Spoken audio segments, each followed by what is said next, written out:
Hi, my name is Kat, and this is our Daily Tarot. I have some exciting news that I'd love your feedback about. I'm actually in the process of getting my cards printed. I'm talking to a publisher about which size to create them in. If you didn't know, I hand drew all of my cards that I read with 10 years ago, and I drew a set previous to that was modeled directly after the Rider-Waite deck when I went through my apprenticeship. But this is a card that is more from me. I drew it in 2011 and 2012, and I'm finally looking at getting it printed. So I am curious if you would like them preferably in a large format. This is a 6x4 card, roughly. Initially, I was thinking about getting them made in a 2.5 by 3.5 sized format. And you'll have to excuse me while I reach for these cards because they're like the size of playing cards versus the size that I have here. So I'm just curious which size of cards you like to work with if you work with tarot cards and divination cards. As you can see, these are really easy to manage because they're tiny and you can shuffle them, which is what I was originally going to do. But because my cards are so big and some of them have some pretty interesting details to them, I thought I might actually do larger cards instead. So if you can let me know or give me some feedback on which you would prefer to work with, that would be really helpful for me. So thank you so much. The opening card that we have for today is the Four of Pentacles. So this is a really stable earth energy.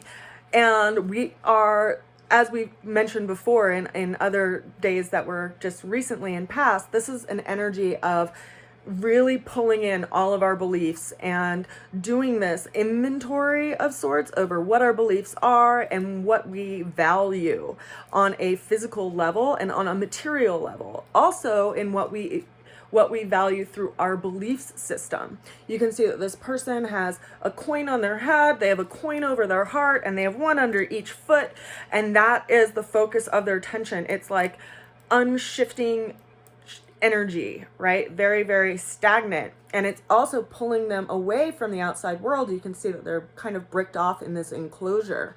And so they're isolated and they're evaluating their value system, our value system.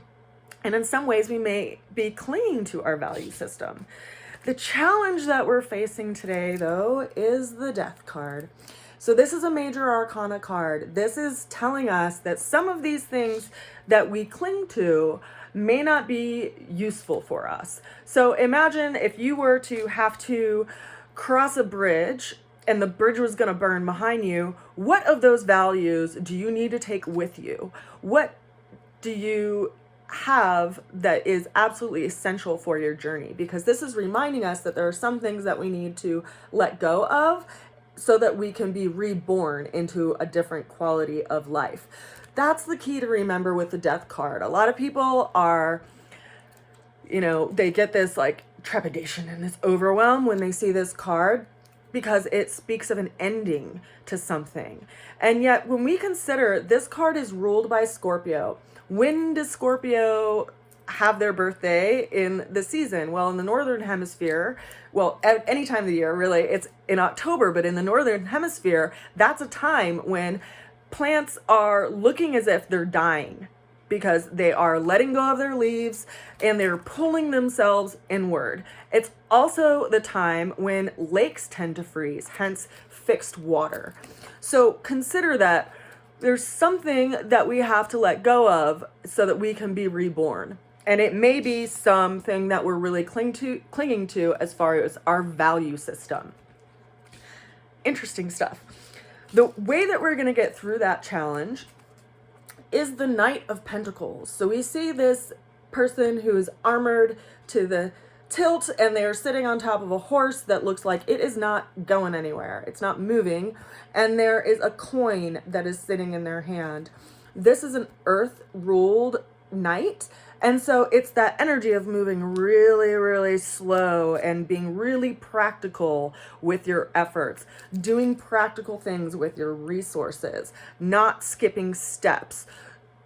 It's not the energy in comparison of the Knight of Swords, right? Which has all of its feet up in the air and it's really excited towards something. It doesn't even know where it's going to land.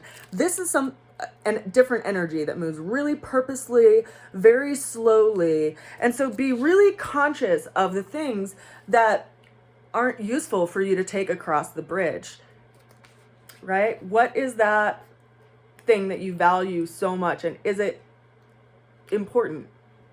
It's important for us to consider this.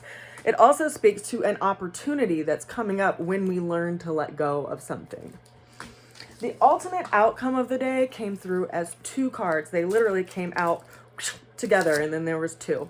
We have the 7 of Wands, and then we also have the Fool. And so we have another major arcana with the Fool card, and then we have the 7 of Wands, which, as we've spoken about before, is this energy of this person who has their will, and they're standing it with a boundary against this kind of wall of wills that's approaching them. So it's a state of holding a boundary, holding a position, a strong position in a time that you could be confronted with a lot of things, and to also lead with your heart. You know, whenever there's a time of change and upheaval, which this card speaks about, which is Uranus.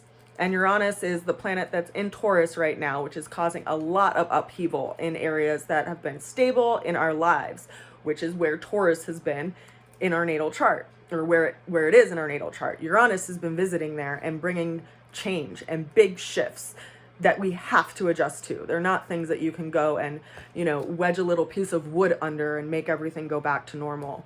Big change. And in times of big change, we have to lead with our heart. We have to follow our inner guidance and listen to that above all other things, because we have a sense of inner knowing. We have a sense within our own system, outside of what the world wants to impress upon us. We have a sense of right and wrong, and we have a sense of where we're meant to go. And so if something is keeping you from engaging in the world, consider that might not be the thing that you want to take across the bridge, right? You might not even ever cross the bridge if you cling to this space. But we have to move across the bridge purposely and slowly, and let our heart lead the way. Thank you so much for hanging out with me for our reading today, and I do appreciate it if you take a little moment and write down below if you would prefer a small or large deck. I'm also going to be creating workshop series to teach people about embodying the tarot cards, so if you are interested in participating, please let me know below so I can reach out to you and we can find a way to get you that information, or write to me at rootsofalchemy@gmail.com. I send you so much love and a great big blessing as we move across this bridge together. I will see you again soon. Bye for now. Mwah.